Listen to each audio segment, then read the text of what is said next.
그거를 한번 생각해 보세요. 그러면은 이제 깨달음하고는 관계없지만 예를 들어 산타크로스 얘기도 똑같아요.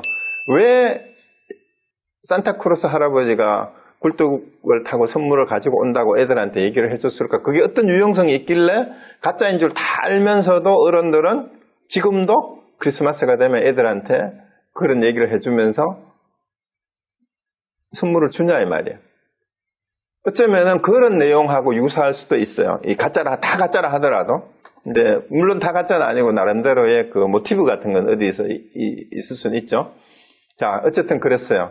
자, 그래서 이 달마의 사상하고 관련해서 많은 부분이 문헌학적인 역사적인 근거가 없는 경우나 왜곡되거나 심지어는 꾸며낸 얘기가 많은데, 그래서 거기에서 우리가 취해야 되고 우리에게 유용한 부분이 어딘가 하는 것을 잘 캐치를 해서 봐야 된다라는 얘기고요. 그 다음에 지금부터 보게 될 이입사행론은 이제 돈항본이 발견이 되기 전에는 이게 달마의 어록이 아니라 그랬어요. 왜냐하면은 이게 후대에 성립된 그 교회별전 직지인심 이런 내용하고는 별로 관계가 없어요. 그래서 이거는 달마가 썼을 리가 없다 이렇게 얘기를 한 거예요. 그런데 돈항본이 출토가 되면서 돈항본의 이입사행론 앞에 같이 편집이 속고승전이라는 짤막한 글이 붙어 있는데 그 글을 쓴 사람이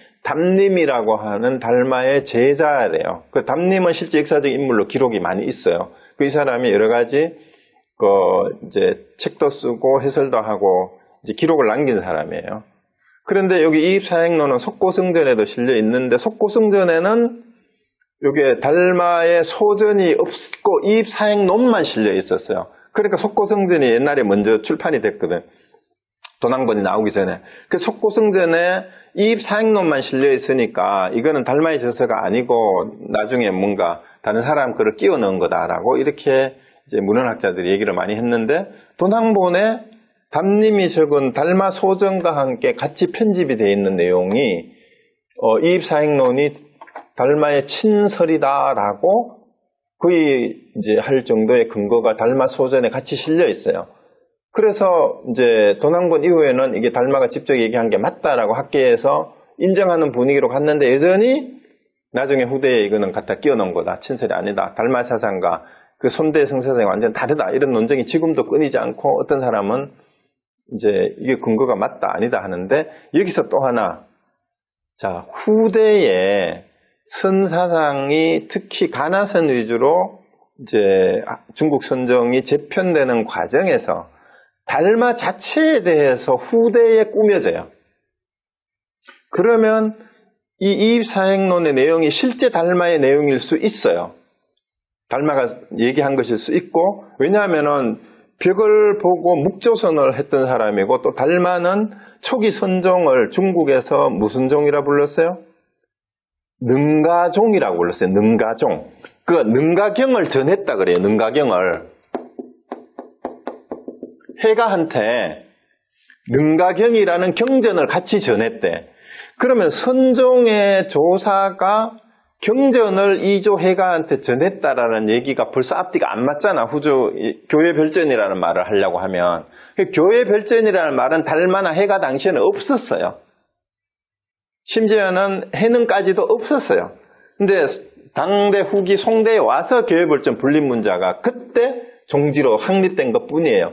그러면은 선종을 확립하는 과정에서 선종의 족보를 만들죠, 족보를 만들다 보니까 달마부터 가섭에서, 석가모니 부처님부터 가섭을 거쳐서 안안을 거쳐서 쭉 중간에 그 용수대사도 집어넣고, 그 다음에 달마를 집어넣어가지고 해가하고, 이제 승찬, 도신, 홍인, 해능, 그 뒤로 이렇게 쭉 족보를 만들려고 하다가 보니까 달마를 뭔가 자기들 선종에 맞는 인물로 묘사를 해야 되잖아. 그런데 묘사를 하려고 보니까 이런 이입사행론이 달마 저서가 나오니까 자기들하고 뭔가 좀 안 맞는 것 같거든. 그러니까 아니다라고 막 해버리고 이제 자꾸 이런 게 논란이 있었는데 사실은 달마가 이게 실제일 수도 있어요. 그리고 후대에 그 달마대사의 설화의 내용이 나중에 꾸며진 것일 수도 있고 아니면 그 반대일 수도 있어요. 어쨌거나 이게 거꾸로 진짜 다른 사람이 적은 거고, 달마는 진짜 설화 속 인물처럼 그런 신비한 사람일 수도 있어. 근데 어느 쪽인지 우리가 알 수가 없어요. 어쨌거나, 자, 그런 입장이 서로 다르다라는 거고, 다만 여기서 하나 볼 거는, 이제 담님이 적었다는 달마 소전을 원문을 가지고 왔어요. 보니까 여기 짤막하게 이렇게 돼 있어요. 여기 2페이지밖에 안 돼요. 여기 있는데, 여기 어떻게 제가 빨리 읽을게요. 법사가 이제 달마를 얘기하는 거죠. 이제 제자 담님이 적은 거니까 서역 사람이다. 남천척국 출신으로 대바라몬 왕의 셋째 아들이었다. 이게 이제 일반적으로 적어놓은 거예요. 신표가 아니라 신묘하고 탁 트이고 밝아서 무엇을 배우든 밝게 통달해졌다. 대승의 진리를 찾는 데 뜻을 두고 속복을 벗고 흑의의 교단에 들어가서 성스러운 종통을 이어받아 꿰뚫어 보시고 내외의 학문을 밝혀 그 등망한 세인을 초월하셨다. 변경의 나라에서 바른 가르침이 쇠퇴해 가는 것을 유감으로 여고, 이게 변경이 바로 중국이야. 여기서 머나먼 바다를 건너고 산을 넘어서 우리 한리 땅으로 오셔서 교화를 하셨다. 마음을 비운 사람들은 누구나 다 기이하여 믿었지만 겉모습과 견해에 집착하는 사람들은 곧 비웃고 비방하였다. 이렇게 해서 이제 다른 종파를 또 견제를 하는 게 벌써 이게 적어놔요. 그때는 도육과 해각 뿐이었다. 이 제자 둘이 그 4명 중에 나왔었잖아요. 이 두 수행자는 비록 젊은 나이였지만 의지가 고매하여 다행히 법사를 만나 수년 동안 공경하며 상가 그 지도를 받아 스승의 뜻을 잘 받아들였다.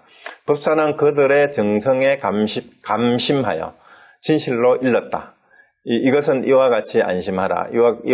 그것은 이 가르친 내용이에요. 그것은 이와 같이 안심하라. 이와 같이 행하라. 이와 같이 세상에 순응하라. 이와 같이 방편을 쓰라. 이게 이제 이입사행에서 사행이에요. 그래서 이것은 대승의 안심법이며 잘못이 없도록 하려는 것이었다. 이와 같이 안심하라는 것은 벽관이며, 그러니까 안심하라는 게 벽관이라는 거예요. 그러니까 이제 벽을 지켜본다라는 게 뭐예요?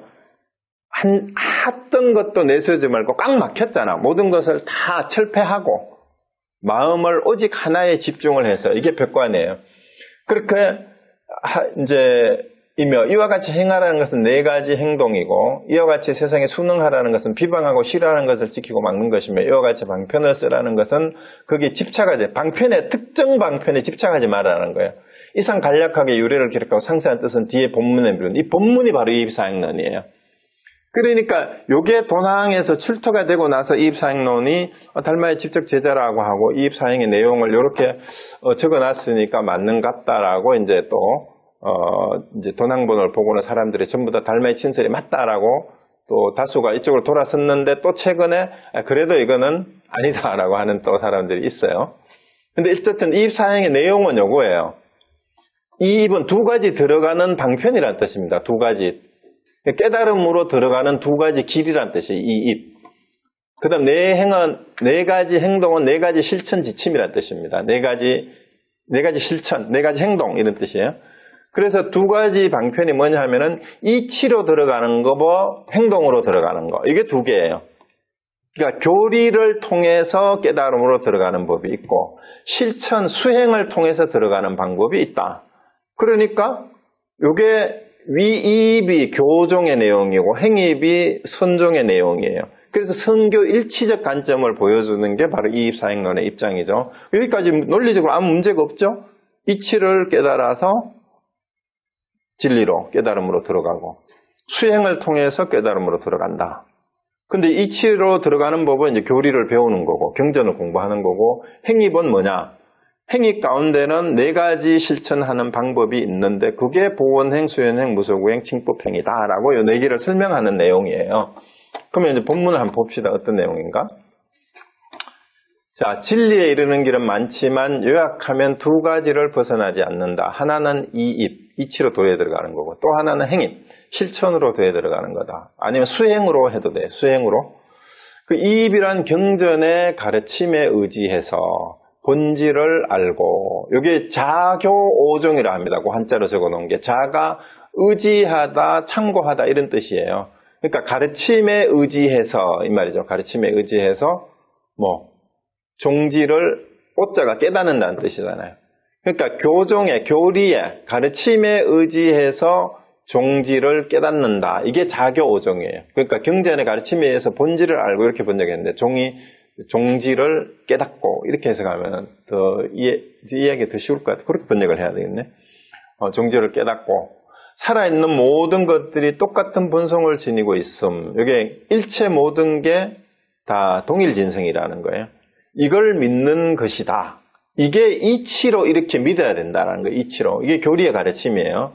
다만 객진 번뇌와 망상에 덮여 있기 때문에 그것을, 그러니까 우리가 일체 모든 것이 동일진성인 줄을 분명히 알지를 못한다. 왜냐하면은 객진 번뇌와 망상이 뭐냐 하면은 한마디로 얘기하면은 무아가 되지 않기 때문에 집착이 있기 때문에 그래요.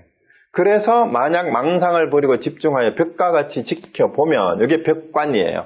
일체 모든 것을 다 내려놓고 하나에 집중을 해서 이제 면벽을 하듯이 면벽해서 나를 지켜보면 나도 없고 남도 없고 부처와 중생이 하나이며 이게 불이법의 내용이잖아.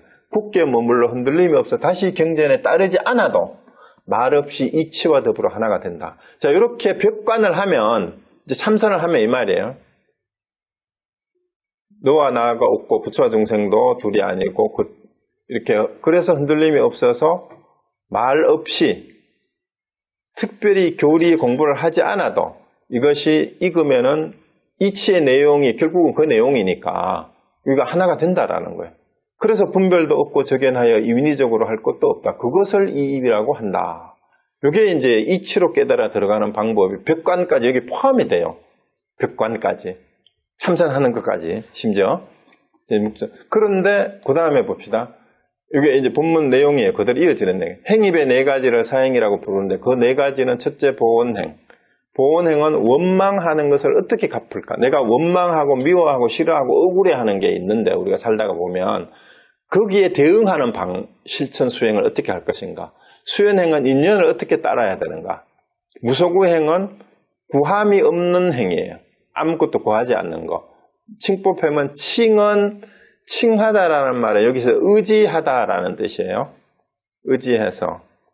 아니면은 맞게, 알맞게, 부합하다 이런 뜻도 됩니다. 그래서 법에 맞게, 법에 부합하게 이런 뜻이 됩니다. 칭법회봉을 하는 요 네 가지인데 이제 여기에 핵심 내용이 결국 요 네 가지를 설명하는 거예요. 자, 그래서 네 개를 순서대로 설명합니다. 그냥 어떤 것이 보원행인가? 첫 번째, 도를 닦는 사람이 고통을 당하게 되면 마땅히 스스로에게 다음과 같이 생각하고 말해야 한다. 나는 셀 수 없는 세월 동안 근본을 버리고 말단을 쫓아 여러 가지 모습으로 로자는 필요가 없네. 여러 가지 모습으로 어제 밤에 막 번역을 했더니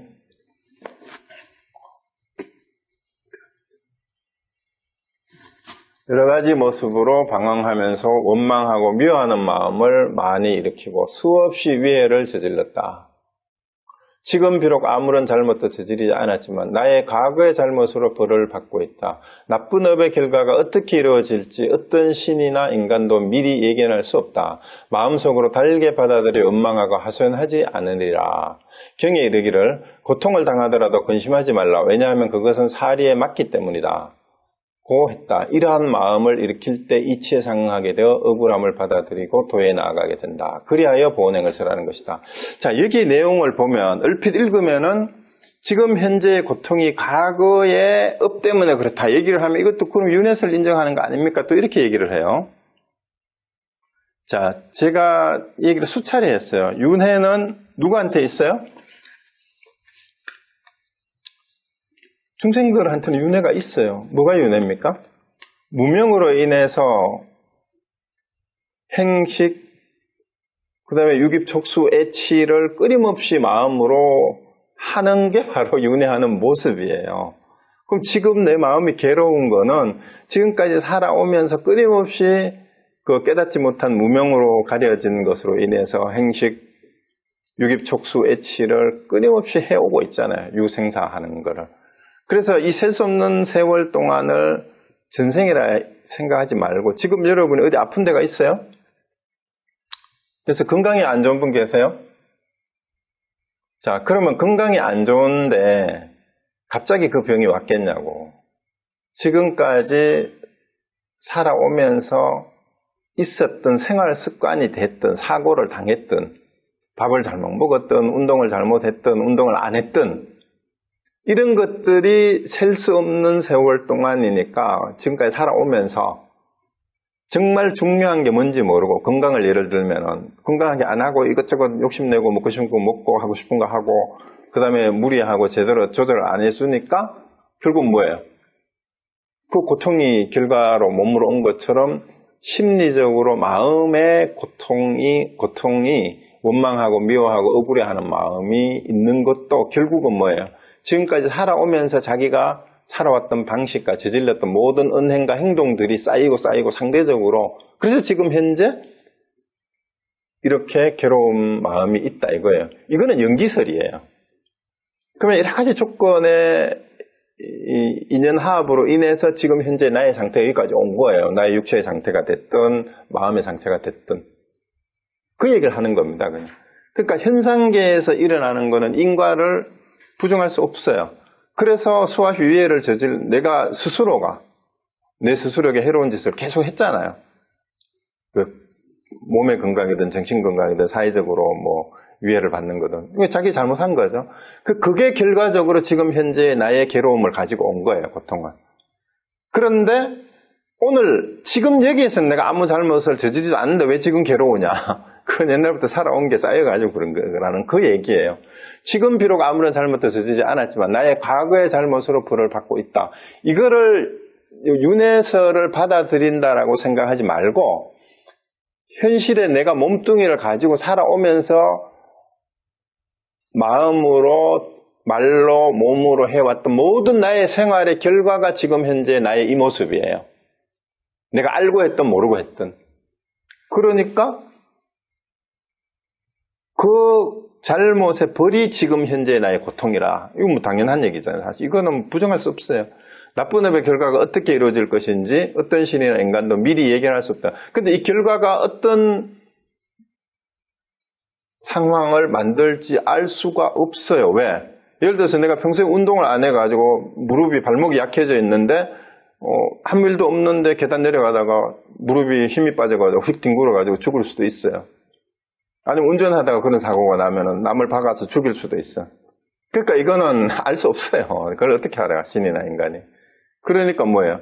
마음속으로 현재 이 고통도 다르게 받아들여야 결국은 내가 알든 모르든 지금까지 내가 살아온 결과가 요모양 요꼴이구나.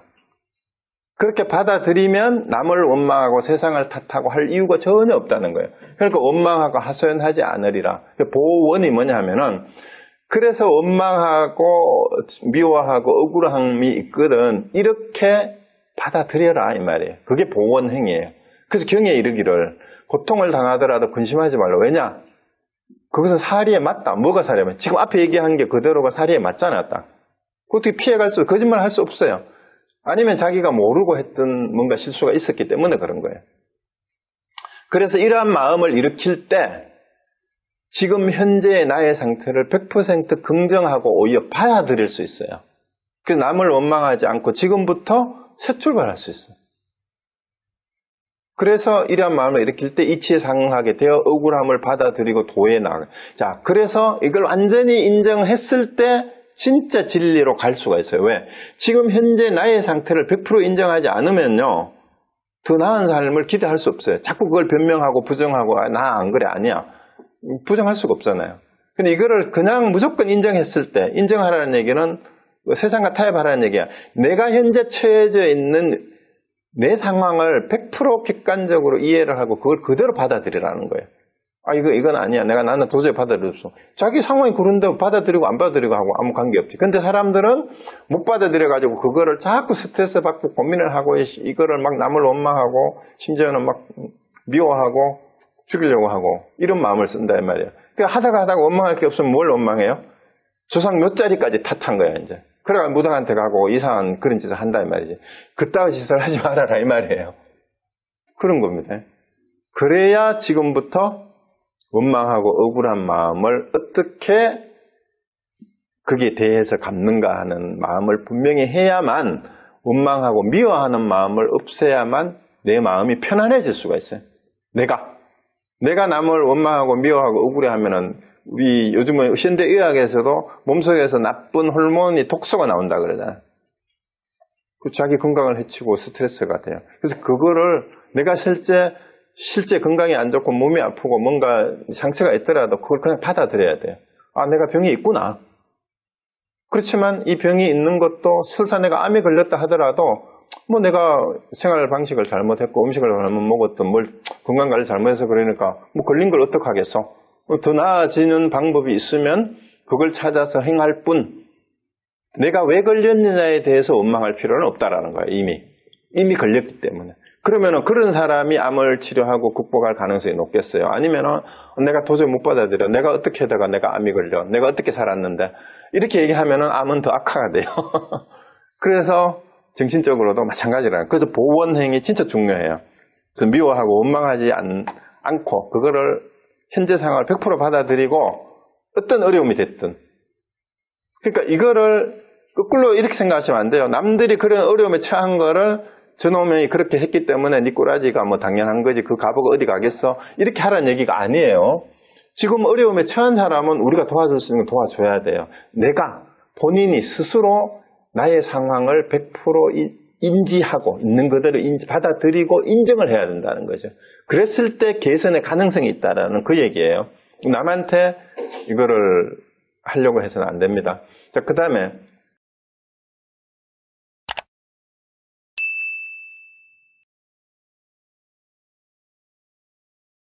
둘째가 수연행위, 인연을 따라하는 방법이에요. 인연에 따라가는 거.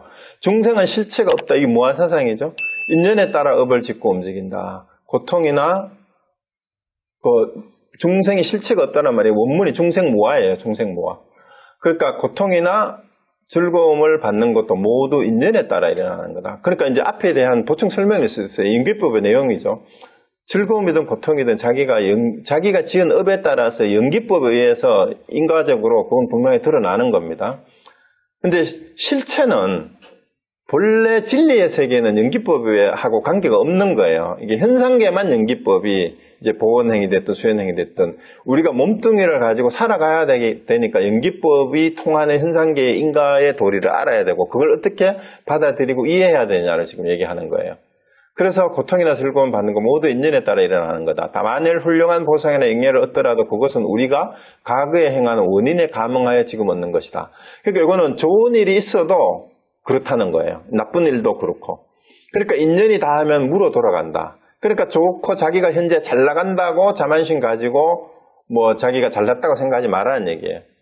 그러면 결국 인연이 이것도 아무리 좋은 보상이나 영예도 인연이 끝이 나면 그건 끝이 이거 원래 무하니까. 그러니까 어찌 기뻐할 것이 있겠는가? 얻고 이름이 모두 인연을 따르는 것이고 마음은 더하고 줄어듦이 없다. 기쁨에 들떠 동요하지 않고 묵묵히 도를 따른다. 그리하여 수연행을 설하는 것이다. 그러니까 보원행하고 수연행이 한 짝이 돼서 좋은 상황이든 나쁜 상황이든 둘 다 인연 따라 그렇게 됐을 뿐이고 그것이 실체가 아니다. 그래서 동요하지 말고 묵묵히 도를 따를 뿐. 그래서 수연행을 설하는 거다.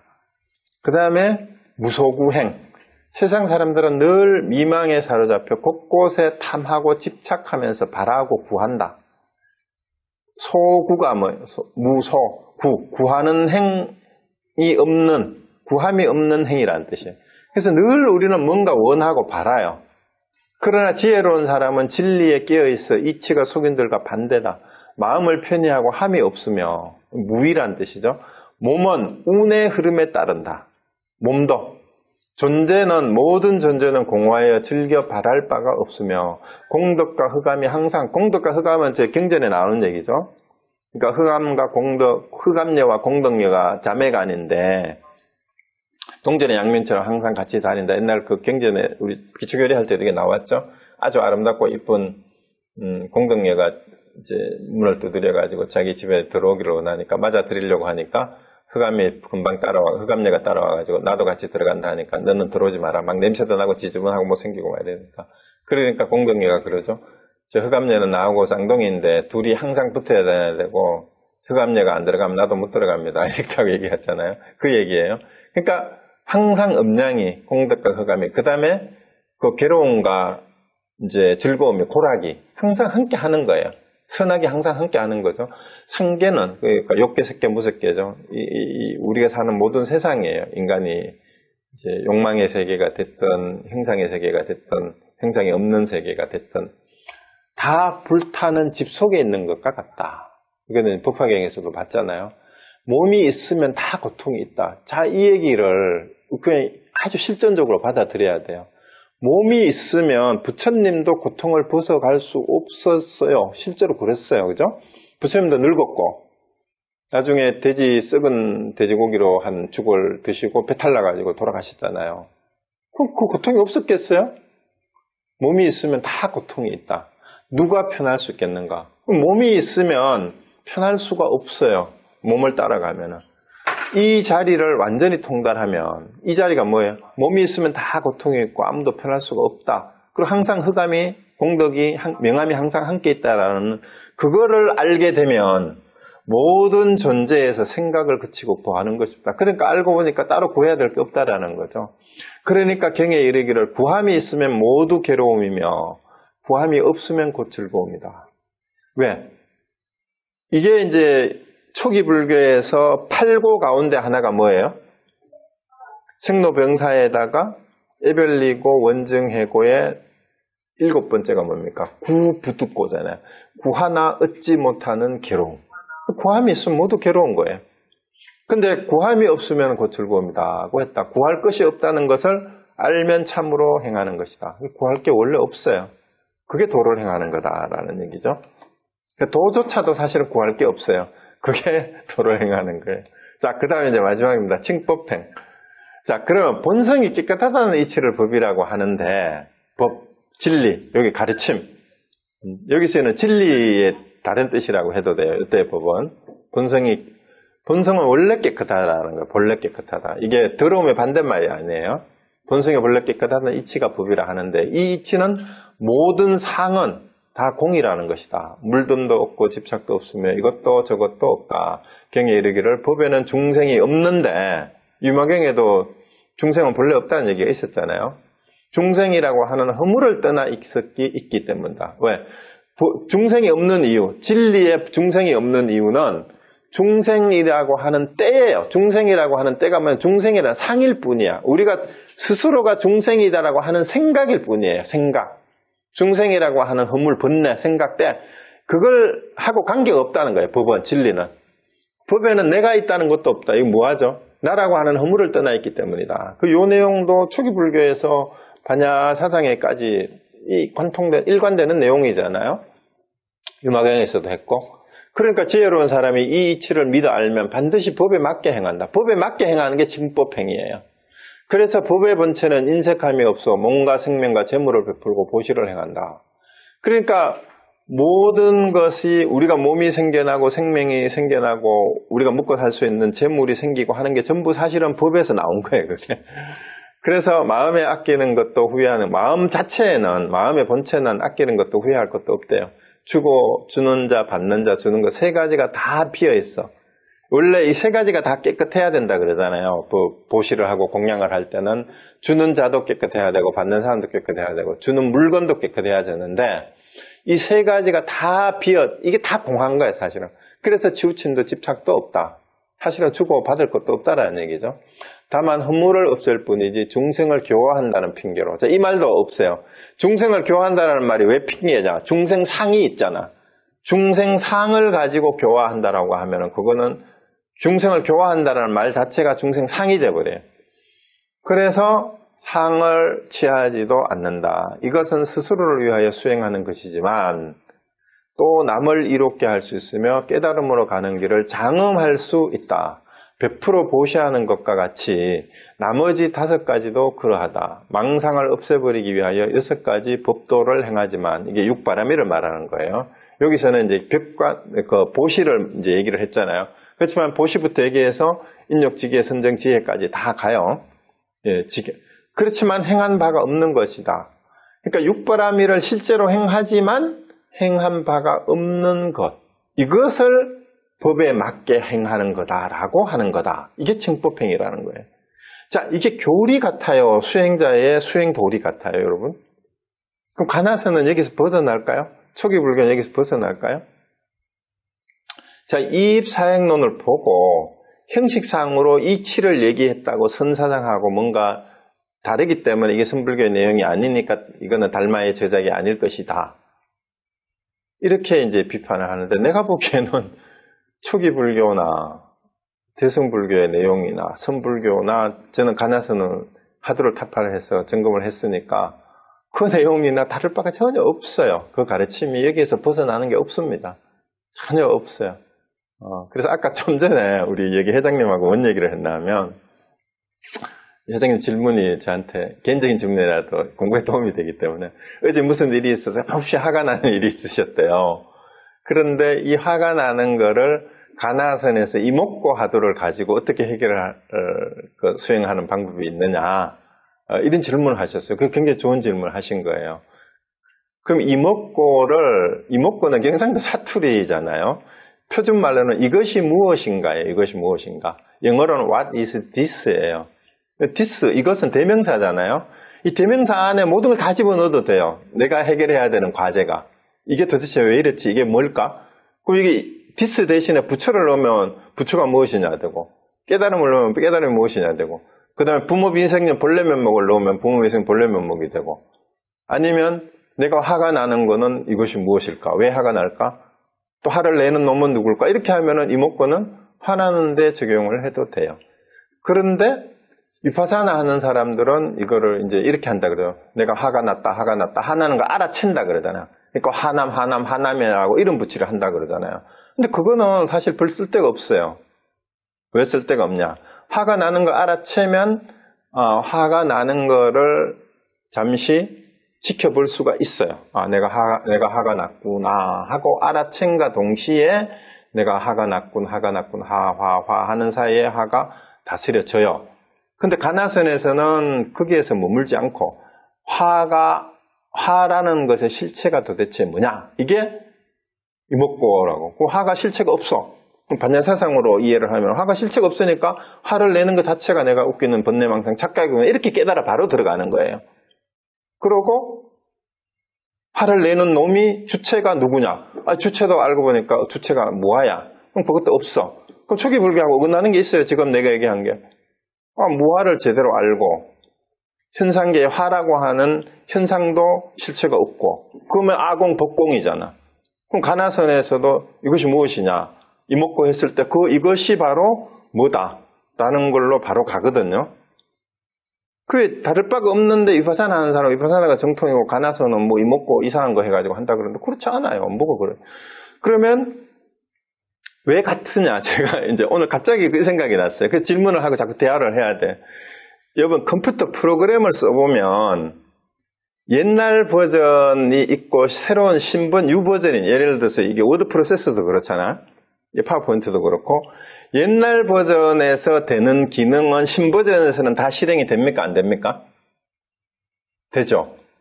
그런데 새로운 버전에서 되는 기능으로 편집한 문서를 옛날 버전에서 열면은 그게 수정이 돼요? 안 돼요? 안 되죠. 그러면 역사적으로 위파사나가 옛날부터 부처님 당시부터 수행하던 초기 불교의 수행법이었어요. 가나선은 나중에 대승불교 이후에 중국에 와서 나왔어요. 그럼 어느 게 유버전일까요? 그럼 가나선 하는 사람들이 위파사나나 대승불교 초기 부파불교의 논쟁이나 대승불교의 종파 이런 거를 모르고 가나선을 지어냈을 것 같아요? 다 알았어요. 그 사람들은. 그 전에 나왔던 교종, 벽간 수행하는 거, 묵조 수행하는 거 다 해보고 난 다음에 그거를 다 포용하면서도 더 효과적으로 제자들을 제대로 가르칠 수 있는 방편을 그걸 새로 만들어낸 것 뿐이에요. 그 방편 안에는 초기 불교에서부터 대승불교, 심지어 묵조선 위파사나 하는 내용까지 다 기능이 작동하도록 업데이트된 뉴 버전이에요. 뉴 버전. 가나선 하면은요, 위파사나 다 할 수 있어요. 근데 사람들은 해보지도 안 하고, 그건 중국에서 만들어낸 변종이니까, 이건 정통이 아니다.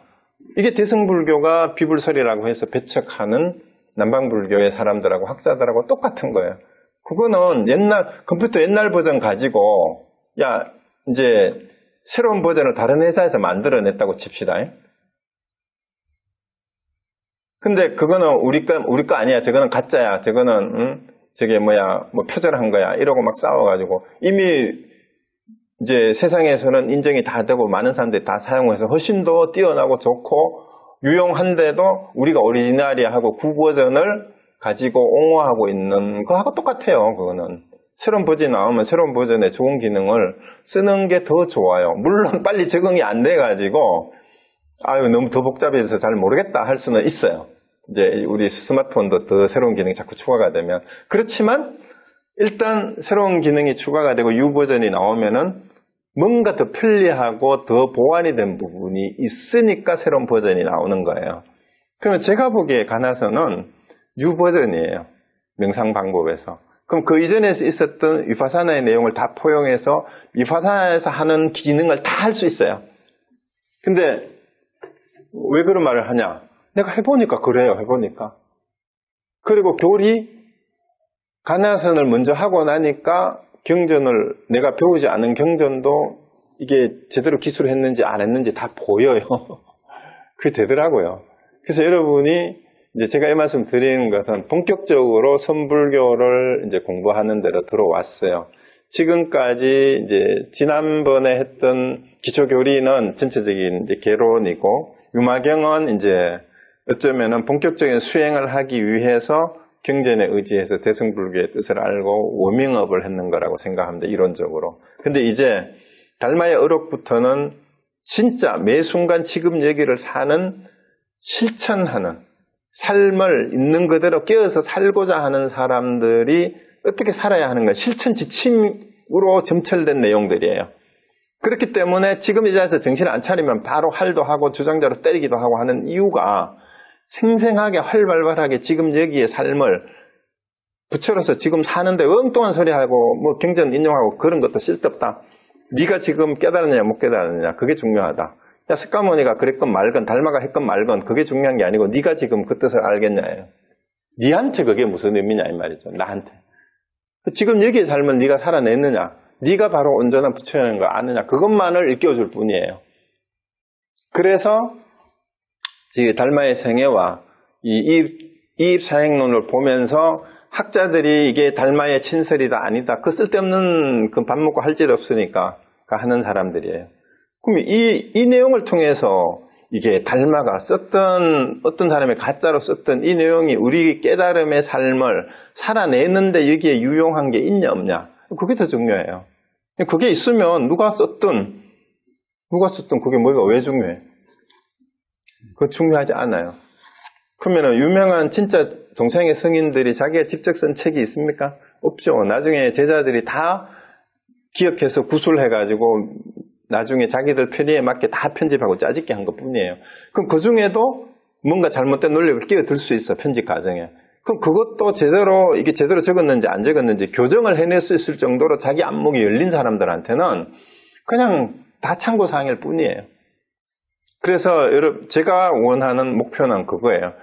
부처님이 직접 친설이라고 했던 달마가 썼던 육조가 썼던 누가 썼던 그 지금 인쇄를 해서 편집해서 가지고 오는 과정에는 거기는 또 어떤 사람의 작업이 들어가요? 나처럼 번역하다가 타이핑을 잘못하는 이런 오류까지도 끼어들어요.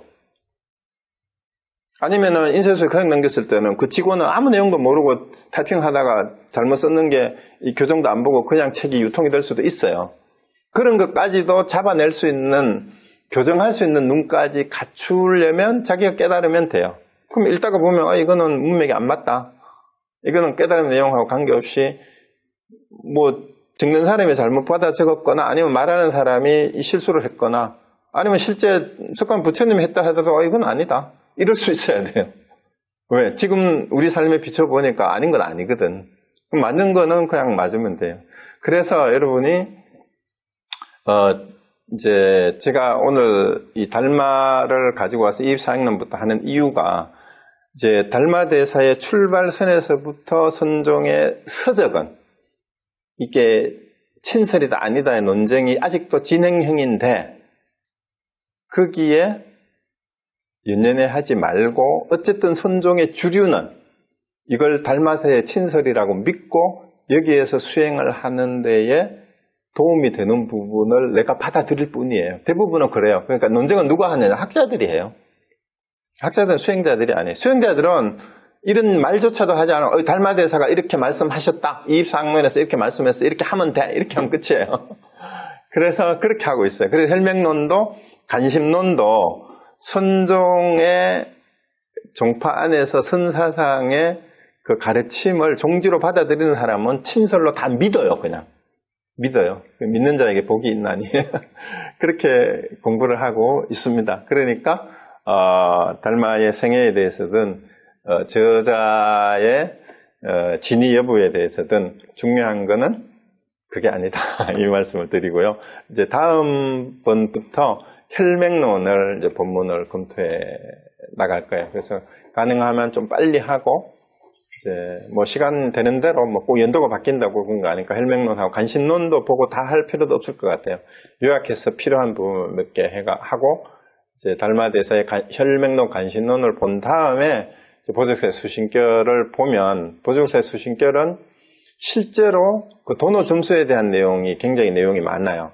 그러면 그게 왜 도움이 되냐 하면은 일상생활에서 깨닫고 끊임없이 평생을 공부를 해야 된다는 의미가 뭔지 하는 게 잘 드러나고 있는 내용이네. 그건 그때 가서 또 얘기를 하기로 하고 오늘 했는 내용은 저는 여기서 마치고 혹시 오늘 얘기 중에 질문이나 하실 말씀 있으면 하시면 되겠습니다.